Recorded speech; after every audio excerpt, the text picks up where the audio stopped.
Hey guys, இன்னைக்கு நம்ம வீடியோவில் பூசணிக்காய் ஹல்வா ரெசிபி தான் பார்க்க போகிறோம். ஒரு கடாயில் ஒரு ஸ்பூன் அளவுக்கு நெய் எடுத்துட்டு 25 கிராம் முந்திரி போட்டு நல்லா முந்திரியை வறுத்து எடுத்துக்கலாம். இது மாதிரி இன்னும் 1000க்கும் அதிகமான ரெசிபிஸ் நம்ம V2 ரெசிப்ஸி ஆப்பில் இருக்குது. ஆப் லிங்க் சேனல் எபோட் செக்ஷனில் இருக்குது, மறக்காமல் டவுன்லோட் பண்ணி பாருங்கள். அப்புறம் அதே கடாயில் 250 கிராம் துருவின பூசணிக்காய் சேர்த்திக்கிறேன். பூசணிக்காயிலேயே தண்ணி இருக்கனால நம்ம தண்ணி எதுவும் சேர்க்க தேவையில்லை.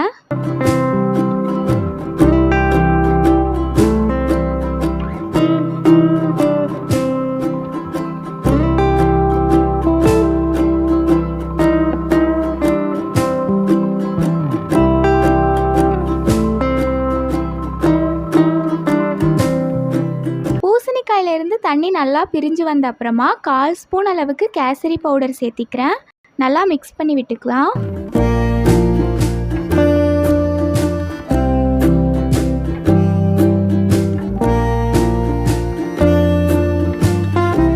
$250 கிராம் பூசணிக்காய்க்கு 150 கிராம் சர்க்கரை சேர்த்திக்கலாம்.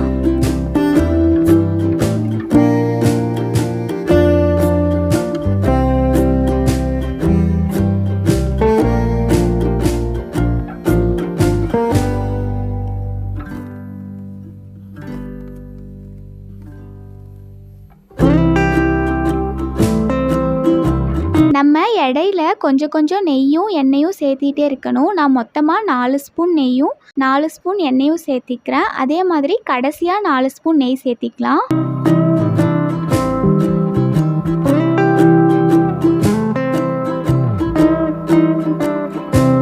நல்லா கெட்டியான அப்புறமா நம்ம வறுத்து வச்சிருக்க முந்திரி சேர்த்திக்கலாம்.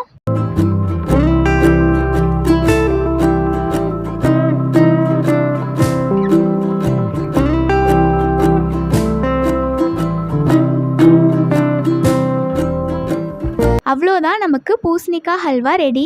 V2 ரெசிப்ஸி ஆப்பை டவுன்லோட் பண்ண மறந்துடாதீங்க. ஆப் லிங்க் சேனல் அபவுட் செக்ஷனில் இருக்குது. இது மாதிரி இன்னும் 1000க்கும் அதிகமான ரெசிபிஸ் இருக்குது.